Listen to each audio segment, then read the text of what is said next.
بسم اللہ الرحمن الرحیم۔ السلام علیکم ورحمۃ اللہ وبرکاتہ۔ محترم ناظرین اکرام، آج جو میں وظیفہ آپ کو بتانے لگا ہوں، یہ ہر غم، ہر پریشانی سے نجات کے لیے، حاجت روائی کے لیے، مشکل کشائی کے لیے وظیفہ ہے۔ آپ کی پریشانیاں اور مصیبتیں دور کرنے کے لیے یہ وظیفہ ہے۔ اگر کوئی بھی شخص کسی مصیبت میں پھنس گیا ہے، کسی پریشانی میں پڑ گیا ہے اور کسی مسئلے کا حل نہیں نکل رہا، کسی طرح سے وہ مصیبت دور نہیں ہو رہی، پریشانی جا نہیں رہی، تو یہ عمل کرنے والا اس پریشانی کے دلدل سے نکل جائے گا۔ مصیبتوں کے پہاڑ جو اس کے اوپر ٹوٹے ہوئے ہیں، وہ مصیبتوں کے پہاڑ ٹل جائیں گے۔ کرنا کیا ہے؟ نماز فجر پڑھ کر قرآن کریم کی تلاوت اور ذکر میں مصروف و مشغول رہیں۔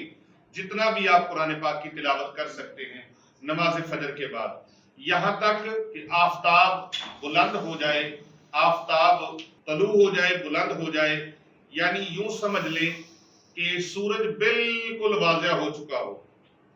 پھر اس کے بعد کیا کریں؟ 2 رکعت نماز اشراق ادا کریں، 2 رکعت نفل اشراق کے پڑھیں۔ اس کے بعد سورہ توبہ کی، قرآن مجید فرقان حمید برہان رشید کی سورہ توبہ کی آخری 2 آیات کو پڑھنا ہے۔ محترم ناظرین اکرام، کس طرح سے پڑھنا ہے؟ توجہ سے آپ سماعت فرما لیں۔ اگر آپ یہ کرنے میں کامیاب ہو گئے، یہ ہو ہی نہیں سکتا پریشانی آپ کے گھر سے نہ نکلے، یہ ہو ہی نہیں سکتا مصیبتیں آپ کی جان نہ چھوڑے، یہ ہو ہی نہیں سکتا غم آپ سے دور نہ چلے جائیں۔ لیکن کرنا کیا ہے کہ ان 2 آیات مقدسہ کو، جو قرآن مجید فرقان حمید برہان رشید کی سورہ توبہ کی آخری 2 آیات ہیں، ان 2 آیات کو مکمل یقین کے ساتھ، یقین کامل کے ساتھ آپ نے تلاوت کرنا ہے۔ زبانی نہیں آتی تو اوپر دیکھ کے پڑھ لیں، بس 3 مرتبہ پڑھ لیں، 5 مرتبہ پڑھ لیں، 7 مرتبہ پڑھ لیں، 11 مرتبہ پڑھ لیں، جتنا آپ آسانی سے پڑھ سکیں۔ ان 2 آیات کو 11 مرتبہ، 9 مرتبہ، 7 مرتبہ، 5 مرتبہ، 3 مرتبہ، کم از کم 3 مرتبہ، زیادہ سے زیادہ 11 مرتبہ آپ ان کو پڑھیں۔ اور پڑھنے کے بعد پھر آپ نے کیا کرنا ہے؟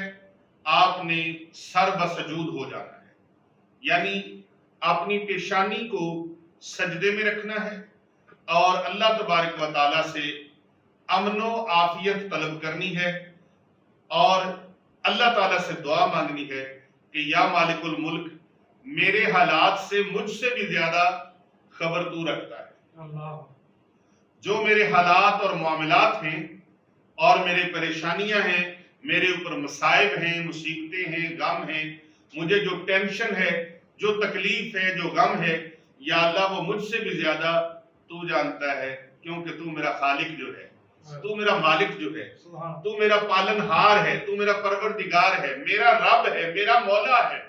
تو یا اللہ پاک، یہ سجدے میں سر رکھ کے آپ نے اللہ سے عرض کرنی ہے، اللہ سے باتیں کرنی ہے۔ یا اللہ پاک، تو مجھے بہتر جانتا ہے، میرے سے بھی زیادہ تجھے خبر ہے، تو یا اللہ میری یہ پریشانی دور فرما دے، میری مصیبت دور فرما دے، مجھے اس امتحان سے نکال دے، میں اس مقدمے میں پھنسا ہوں، مجھے اس مقدمے سے نکال دے، میں غربت کے سمندر میں ڈوب چکا ہوں، یا اللہ پاک اس غربت کے سمندر سے نکال دے، پریشانیوں کے اندھے کنویں میں گر چکا ہوں، اس اندھے کنویں سے نکال دے۔ آمین۔ آپ اللہ سے دعا مانگیں، جی بھر کے مانگیں اور اتنے یقین سے مانگیں، میں مانگ رہا ہوں، جو میں عرض کر رہا ہوں میرا اللہ سن رہا ہے۔ سبحان اللہ، بے شک وہ سمیع بصیر ہے، سمیع بصیر کی شان کا مالک ہے، وہ مجھے دیکھ بھی رہا ہے، مجھے سن بھی رہا ہے، اور میری دعاؤں کو قبول بھی وہی فرمانے والا ہے، کوئی اور دعاؤں کا قبول کرنے والا نہیں ہے۔ دعاؤں کا قبول فرمانے والا اللہ ہے جو عرش عظیم کا مالک ہے۔ آپ نے مکمل یقین کے ساتھ، یقین کامل کے ساتھ آپ نے یہ دعا مانگنی ہے سجدے میں سر رکھ کے۔ جب آپ کے دل کو تسلی ہو جائے، دل مطمئن ہو جائے، دل کو اطمینان حاصل ہو، ذہن کے اندر یہ خیالات پیدا ہونا شروع ہو جائیں کہ اللہ نے میری پکار کو سن لیا ہے، یہ یقین کی تار جڑ جائے اللہ کے ساتھ، کہ میں نے جو پکارا، میں نے جو مانگا، میرے اللہ نے سن لیا ہے، تو پھر آپ اپنے سجدے سے اپنے سر کو اٹھائیں. میں یقین سے کہتا ہوں پہلے دن ہی آپ کی دعا مقبول ہو جائے گی. سبحان اللہ. پہلے دن ہی آپ کا کام ہو جائے گا. اور اگر فرض کیا ہمارے اخلاص میں کمی رہ گئی ہے، ہمارے مانگنے میں کمی رہ گئی ہے، اللہ وہ حضرت قلندر لاہوری علامہ ڈاکٹر محمد اقبال رحمۃ اللہ علیہ نے کہا تھا، ہم تو مائل بکرم ہیں کوئی سائل ہی نہیں، راہ دکھلائیں کسے کوئی راہ رہے منزل کی. تو وہ تو عطا فرمانے والا ہے، وہ تو فرماتا ہے میرے بندوں مجھے پکارو میں تمہاری پکار سنتا ہوں، مجھ سے مانگو میں تمہیں دیتا ہوں. وہ تو جو پتھروں کے نیچے، زمین کی تہوں کے نیچے جو مخلوق رہتی ہے، وہ تو ان کو بھی رزق عطا فرماتا ہے.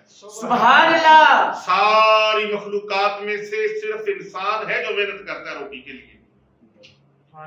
صرف انسان ہے جو دن رات محنت کرتا ہے، مارا مارا پھرتا ہے، بےایمانی کرتا ہے، غاٹی گھاٹی چنگے مارے سارے معاملات کرتا ہے، اس کو رزق ملتا ہے. لیکن باقی جتنی مخلوقات ہیں وہ اللہ کے ذکر میں مصروف رہتی ہیں، وہ اللہ کے ذکر میں، اللہ کے ذکر میں، اس کی تسبیح میں مصروف عمل رہتی ہے، اور اللہ تعالیٰ ان کو رزق عطا فرماتا ہے. بھائی آپ اللہ تبارک و تعالیٰ کی بارگاہ میں جب عرض کریں گے تو انشاءاللہ مقبول ہوگی. وہ 2 آیات کون سی ہیں سورہ توبہ کی؟ میں پڑھ کے سنا دیتا ہوں حصول برکت کے لیے. اعوذ باللہ من الشیطان الرجیم، بسم اللہ الرحمن الرحیم. لقد جاءکم رسول من انفسکم عزیز علیہ ما عنتم حریص علیکم بالمؤمنین رؤوف رحیم. فَإِن تَوَلَّوْا فَقُلْ حَسْبِيَ اللَّهُ لَا إِلَٰهَ إِلَّا هُوَ عَلَيْهِ تَوَكَّلْتُ وَهُوَ رَبُّ الْعَرْشِ الْعَظِيمِ. سبحان اللہ. صدق اللہ مولانا العظیم. یہ 2 آیات ہیں، ان کو آپ 3 بار پڑھیں، 5 بار پڑھیں، 7 بار پڑھیں، 9 بار پڑھیں، 11 بار پڑھیں، پھر اللہ تعالیٰ کے دربار میں سجدے میں سر رکھ کے دعا مانگے.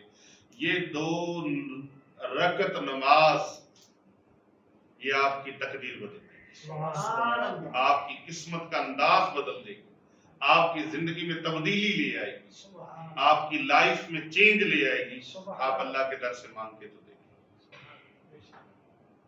انہی الفاظ کے ساتھ آج کا روحانی درس اپنے اختتام میں پہنچتا ہے. السلام علیکم.